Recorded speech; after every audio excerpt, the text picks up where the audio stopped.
بسم اللہ الرحمن الرحیم۔ پیارے بچوں، کینٹیب پبلشر کی طرف سے آپ کو خوش آمدید۔ پیارے بچوں، اردو کی کتاب کے دوران جو کتابیں آپ کے پاس ہونی چاہیے ان میں سب سے پہلے اردو جماعت 7، اس کے ساتھ ساتھ ریسورس پیک ہونا چاہیے تاکہ آپ اس کتاب کو اچھی طرح سے سمجھ سکیں اور مشکل سوالات کو اس کی مدد سے آپ حل کر سکیں، اور کتاب کو مزید اچھی طرح سے سمجھنے کے لیے آپ کے پاس سمر پیک بھی ہونا چاہیے۔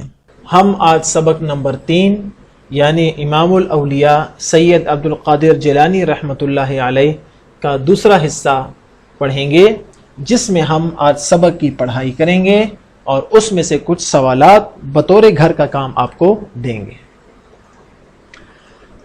سبق سے پہلے دیکھتے ہیں آج کے حاصلات تعلم یعنی SLOs کو۔ پیارے بچے، آج کا ہمارا SLO ہے سن کر معلومات اخذ کر سکے اور ان کے جواب کے لیے خود کو ذہنی طور پر تیار کر سکے۔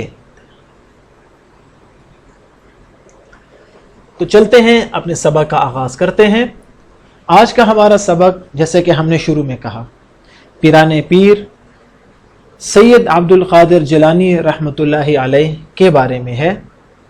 یاد رکھیے کہ اسلامی تاریخ میں اللہ تعالیٰ کے بہت سے نیک لوگ گزرے ہیں، جن میں انبیاء، جن میں صحابہ کرام، جن میں تابعین، تبع تابعین، اولیاء کرام، محدثین، فقہاء اور ائمہ بہت بڑی تعداد میں موجود ہیں۔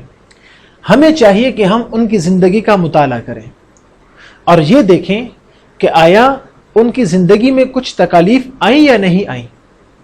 خود آپ صلی اللہ علیہ وآلہ وسلم کی زندگی میں کتنی تکالیف آئیں جب ان کے شہر، ان کے خاندان اور ان کے محلے کے لوگوں نے آپ صلی اللہ علیہ وسلم سے بغاوت کر لی۔ آپ صلی اللہ علیہ وسلم کے چچا ابو لہب نے کیا کچھ نہیں کہا آپ کو، لیکن ان تمام تکالیف کے باوجود آپ صلی اللہ علیہ وسلم اپنی دعوت سے پیچھے نہیں ہٹے۔ صحابہ کرام کی مثال آپ کے سامنے ہے کہ طرح طرح ان کو اذیت دی جاتی، ان کو مارا جاتا، 3 سال تک ان سے لین دین، بات چیت، رشتہ اور ہر قسم کا کاروبار ختم کر دیا گیا۔ 3 سال تک یہ صحابہ کرام آپ صلی اللہ علیہ وسلم کے ساتھ بائیکاٹ کی زندگی انہوں نے پہاڑوں میں گزاری، لیکن وہ اپنے مشن اور اسلام سے پیچھے نہیں ہٹے۔ اسی طرح تابعین، علماء اور علم حاصل کرنے کے لیے جب لوگوں نے سفر کیا اور اپنے گھر بار کو چھوڑ دیا تو آپ صلی اللہ علیہ وسلم کی اتباع میں انہوں نے بھی تکالیف برداشت کی، لیکن ان تکالیف پر انہوں نے صبر سے کام لیا اور کبھی بھی اللہ تعالیٰ کی ناشکری نہیں کی۔ تو ہمیں چاہیے کہ ہم ان نیک لوگوں کی زندگی کو پڑھیں، ان کے بچپن، ان کی تعلیم، ان کی تکالیف، ان کا شوق، علم حاصل کرنے کا شوق اور اللہ کی راہ میں اللہ کو راضی کرنے کا شوق، یہ جب ہم پڑھیں گے تو یہ ہماری زندگی میں بھی آئے گا اور ہماری زندگی بھی ان کی طرح اچھی گزرے گی۔ تو اس نیت سے ہم ان نیک لوگوں کی، جو کہ اللہ کے بہت قریب تھے، زندگی کا مطالعہ کرتے ہیں تاکہ ہماری زندگی بھی ان کی زندگی کے مطابق ڈھل جائے۔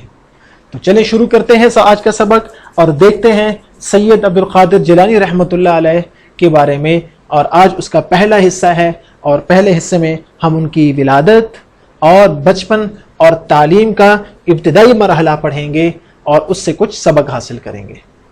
آپ آج کا سبق غور سے سنیں اور جو لفظ آپ کے سامنے بولا جا رہا ہے آپ اس کو غور سے سن کر میرے ساتھ پڑھنے کی کوشش بھی کریں تاکہ الفاظ اور جملوں کا درست تلفظ آپ کو آ جائے۔ ولادت باسعادت یعنی عبد القادر جیلانی رحمۃ اللہ علیہ کی پیدائش۔ حضرت پیران پیر غوث اعظم سیدنا عبد القادر جیلانی رحمۃ اللہ علیہ کی ولادت باسعادت 1 رمضان 1078 ہجری کو ایران کے جنوبی ساحلی قصبہ گیلان یعنی جیلان میں ہوئی۔ کب ہوئی؟ 1 رمضان یعنی رمضان کے پہلے دن اور کہاں ہوئی؟ ایران کے جنوبی ساحلی قصبہ گیلان، جس کو جیلان بھی کہتے ہیں، اور اس لیے ان کو کہتے ہیں جیلانی۔ کیا کہتے ہیں؟ جیلانی۔ ان کا نام کیا تھا؟ عبد القادر نام اور ابو صالح کنیت ہے۔ نام کیا تھا؟ عبد القادر، اور کنیت ابو صالح۔ آپ رحمۃ اللہ علیہ کا سلسلہ نسب من جانب والد بزرگوار امام حسن رضی اللہ تعالی عنہ تک، اور من جانب والدہ مکرمہ امام حسین رضی اللہ تعالی عنہ سے ملتا ہے۔ یعنی والد کی جانب سے آپ کا سلسلہ نسب حضرت امام حسن رضی اللہ تعالی عنہ تک، اور والدہ کی طرف سے آپ کا سلسلہ نسب حضرت امام حسن کے بھائی امام حسین رضی اللہ تعالیٰ عنہ تک جا ملتا ہے۔ یہ ہے آپ رحمت اللہ علیہ کی پیدائش۔ اب ہم چلتے ہیں اور ایک بہت اچھا واقعہ پڑھتے ہیں، احترام رمضان۔ ولادت کے بعد آپ کی والدہ محترمہ نے آپ کو دودھ پلانا چاہا تو آپ رحمت اللہ علیہ نے مطلق دودھ نہیں پیا، یعنی بالکل دودھ نہیں پیا، حتیٰ کہ یوں ہی سارا دن گزر گیا۔ آخر کار مغرب کی اذان ہوئی تو آپ رحمت اللہ علیہ نے دودھ پیا۔ چنانچہ ساری بستی میں مشہور ہو گیا کہ سادات کے گھرانے میں ایسا بچہ پیدا ہوا ہے جو رمضان شریف میں سارا دن دودھ نہیں پیتا۔ یہ آپ رحمت اللہ علیہ کی بچپن ہی میں کرامت تھی کہ آپ رحمت اللہ علیہ رمضان میں مغرب تک یعنی افطار کے ٹائم تک دودھ نہیں پیتے تھے، اور اسی وجہ سے سارے علاقے میں، ساری بستی میں یہ مشہور ہو گیا کہ سادات کے گھرانے میں ایسا بچہ پیدا ہوا ہے جو کہ رمضان کے مہینے میں سارا دن پیاسا رہتا ہے اور بھوکا رہتا ہے اور دودھ نہیں پیتا۔ اگلا پیرا ہے ابتدائی تعلیم۔ آپ کا پورا خاندان نور نبوت سے منور تھا۔ آپ کے والدین علم و معرفت کے آفتاب و مہتاب تھے۔ آفتاب یعنی سورج، اور مہتاب یعنی چاند۔ چنانچہ آپ رحمت اللہ علیہ کی سب سے بڑی تربیت گاہ، یعنی وہ جگہ جہاں پر تربیت ہوتی ہے، اسے تربیت گاہ کہتے ہیں، آپ رحمت اللہ علیہ کا گھر تھا کہ آپ کی والدہ حضرت امام حسین کے خاندان سے تھی، اور آپ کے والد امام حسن رضی اللہ تعالی عنہما کی نسل سے تھے۔ آپ رحمت اللہ علیہ نے والدین سے قرآن پاک حفظ کیا، یعنی زبانی یاد کیا، اور ابتدائی تعلیم بھی پائی۔ اس کے بعد جیلان کے مدرسے میں داخل کرا دیے گئے۔ کہتے ہیں کہ جب آپ رحمت اللہ علیہ پڑھنے کے لیے مکتب تشریف لے جاتے تو آپ رحمہ اللہ کے ساتھ فرشتے چلتے اور کہتے ولی اللہ کو بیٹھنے کی جگہ دو۔ تو یہ دیکھیں آپ کی ابتدائی تعلیم کہاں ہوئی؟ گھر ہی میں۔ کیوں؟ کہ آپ کا گھر ہی آپ صلی اللہ علیہ وسلم کی نسل سے تھا۔ حضرت امام حسن اور ان کے بھائی حضرت امام حسین رضی اللہ تعالی عنہما کی نسل سے آپ پہنچے، اور آپ نے اپنے والدین سے ہی قرآن حفظ کیا اور ابتدائی تعلیم بھی وہیں سے حاصل کی۔ ابتدائی تعلیم حاصل کرنے کے بعد جیلان جس شہر میں ان کی پیدائش ہوئی وہیں کے ایک مدرسے میں داخل کرا دیے گئے۔ تو یہ ہو گئی ان کی ابتدائی تعلیم۔ اب چلتے ہیں حصول تعلیم کا شوق، اور دیکھتے ہیں کہ حضرت امام عبد القادر جیلانی رحمۃ اللہ علیہ کو علم حاصل کرنے کا کتنا شوق تھا۔ چونکہ آپ کا حافظہ بہت تیز تھا، یعنی آپ چیزوں کو بہت جلدی یاد کر لیتے، اور آپ فطری طور پر بہت ذہین تھے، اس لیے علم کی منزلیں بڑی تیزی سے طے کرنے لگے۔ لیکن ابھی آپ رحمہ اللہ نے زندگی کی چند بہاریں ہی دیکھی تھیں کہ آپ کے والد ماجد کا انتقال ہو گیا۔ آپ کی والدہ صبر و استقامت کے ساتھ آپ کا مستقبل سنوارنے میں مشغول ہو گئیں، یعنی بچپن ہی میں آپ کے والد کا انتقال ہو گیا۔ اس کے بعد آپ رحمہ اللہ کی والدہ نے صبر اور استقامت کے ساتھ آپ کی بچپن میں پرورش کی، اور جوانی تک آپ رحمہ اللہ کی تعلیم میں ان کا ساتھ دیا۔ عظیم ماں کی نگرانی میں آپ رحمہ اللہ نے تقریباً 17 سال تک جیلان ہی میں دینی تعلیم حاصل کی۔ کتنے سال تک؟ 17 سال تک جیلان ہی میں رہے۔ لیکن اس سے آگے اعلیٰ تعلیم کا جیلان میں کوئی انتظام نہ تھا، لہٰذا آپ رحمہ اللہ نے اپنی والدہ سے بغداد جا کر اعلیٰ تعلیم کے حصول کی خواہش کا اظہار کیا۔ بغداد کہاں پر ہے؟ عراق کا دارالحکومت جو کہ عرب ملک ہے۔ آپ کی والدہ اس وقت بہت ضعیف ہو چکی تھی، انہیں بہت عمر رسیدہ ہو چکی تھی، انہیں ہر قدم پر فرزند کے سہارے کی ضرورت تھی، مگر بیٹے کی خواہش میں حصول علم کا ٹھاٹھے مارتا جذبہ دیکھ کر بخوشی اجازت دے دی۔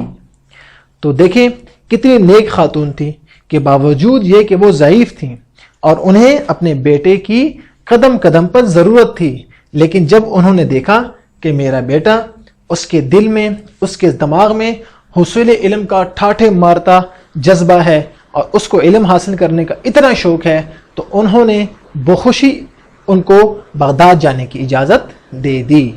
تو آج کے سبق میں ہم نے 4 چیزیں پڑھیں: ولادت باسعادت، احترام رمضان کا ایک واقعہ، ابتدائی تعلیم اور حصول تعلیم کا شوق۔ آپ نے بھی اسی طرح علم حاصل کرنے کا شوق اپنے اندر پیدا کرنا ہے۔ اب چلتے ہیں آج کے سبق میں موجود کچھ مشکل الفاظ اور ان کے معنی کی طرف۔ سب سے پہلا لفظ ہے کنیت،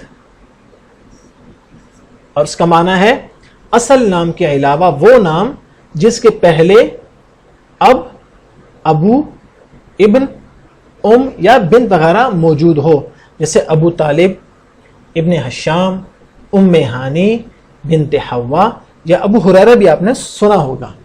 تو ان سب کو کہتے ہیں کنیت۔ دوسرا لفظ ہے ضعیف، جس کا معنی ہے ناتواں، کمزور، بے طاقت یا بوڑھا۔ آفتاب، نظام شمسی کا مرکزی کرہ یعنی سورج، اور سورج کی روشنی کو بھی آفتاب کہا جاتا ہے اور دھوپ کو بھی۔ اور مہتاب کیسے کہتے ہیں؟ نور ماہ یعنی چاند کی روشنی، اور چاندنی، نیز چاند کو بھی مہتاب کہا جاتا ہے۔ تو پیارے بچوں، آپ کے گھر کا کام کیا ہے؟ آپ نے سبق ایک مرتبہ دوبارہ پڑھنا ہے، اور آپ کے سامنے سوال نمبر 1، 2 اور 3، ان تینوں سوالوں کے جواب آپ کو سبق سے مل جائیں گے۔ ہاں، سوال نمبر 3 آپ کو سبق کے بعد اگلے صفحے پر خود تلاش کرنا ہے، تاکہ اس تلاش کرنے کے دوران آپ سبق بھی ایک مرتبہ پڑھ لیں، اور کل جب ہم سبق پڑھیں گے تو آپ اس کے لیے ذہنی طور پر تیار ہوں۔ اور دوسرا کام کیا ہے؟ دیے گئے الفاظ اور تراکیب کو جملوں میں استعمال کریں۔ علم و معرفت، مہتاب، ٹھاٹھے مارتا اور جذبہ، یہ 4 الفاظ اور تراکیب، ان کو آپ نے جملوں میں استعمال کرنا ہے اور ان سے اچھے اچھے جملے بنا کر لانے ہیں۔ اور آج کے سبق کے بارے میں کچھ سوالات ہم مل کر بھی حل کر لیتے ہیں۔ مثلا من جانب والدہ محترمہ سید عبد القادر جیلانی رحمۃ اللہ علیہ کا سلسلہ نسب کس سے ملتا تھا؟ جی، امام حسن، امام حسین، امام موسیٰ کاظم یا امام باقر۔ یہ ہم نے سبق میں پڑھا تھا کہ ایک طرف سے آپ کا سلسلہ نسب امام حسن اور ایک طرف سے آپ کا سلسلہ نسب امام حسین کی طرف ملتا تھا، تو والدہ کا تھا امام حسین رضی اللہ تعالی عنہ۔ سوال نمبر 2 کیا ہے؟ آپ اعلیٰ تعلیم کے حصول کے لیے کہاں تشریف لے گئے؟ سمرقند، بخارا، بغداد یا کویت؟ جی ہاں، بغداد تشریف لے گئے تھے، جو کہ عراق کا دارالحکومت بھی ہے۔ اور سوال نمبر 3 آپ نے تلاش کرنا ہے، اور ان 4 میں سے ایک درست جواب کا آپ نے انتخاب کرنا ہے۔ اب آپ کے گھر کا کام جو کہ آپ کے سبق سے متعلق ہے، اور آپ نے یہ لکھنے کی مشق بھی اس سے آپ کی ہو جائے گی۔ وہ کیا ہے؟ سرگرمی۔ ذیل میں ایک اقتباس دیا گیا ہے، اسے غور سے پڑھیں اور اپنے الفاظ میں تحریر کریں جس سے مصنف کا مدعا یعنی مقصد واضح ہو جائے۔ آپ کے سامنے ایک پیراگراف موجود ہے، آپ نے اس پیراگراف کو پڑھنا ہے۔ اس میں کچھ مشکل الفاظ بھی موجود ہیں۔ آپ نے پڑھنے کے بعد اس اقتباس کا خلاصہ اپنے الفاظ میں لکھنا ہے، اپنی کاپی پر تحریر کرنا ہے۔ اور تحریر کیسے کرنا ہے؟ ایسے کرنا ہے کہ مصنف کا مدعا یعنی اس کا مقصد بالکل واضح ہو جائے۔ وہ چاہے آپ 2 لائن میں لکھیں، 3 یا 4 یا 5، جو آپ کو آسان لگتا ہے۔ یہ گھر کا کام آپ نے ضرور کرنا ہے، اور یہ گھر کا کام آپ کے سمر پیک میں موجود ہے۔ اور ابھی تک اگر آپ نے سمر پیک نہیں خریدا تو آج ہی آپ اپنے اسکول سے جا کر اپنا سمر پیک خرید لیں۔ یہ تھا ہمارا بچوں آج کا سبق۔ انشاءاللہ آپ کو بہت فائدہ ہوا ہوگا، اور میں امید کرتا ہوں کہ آپ آج کے گھر کا کام ضرور کریں گے۔ انشاءاللہ اگلے سبق میں پھر ملاقات ہوگی۔ اللہ حافظ۔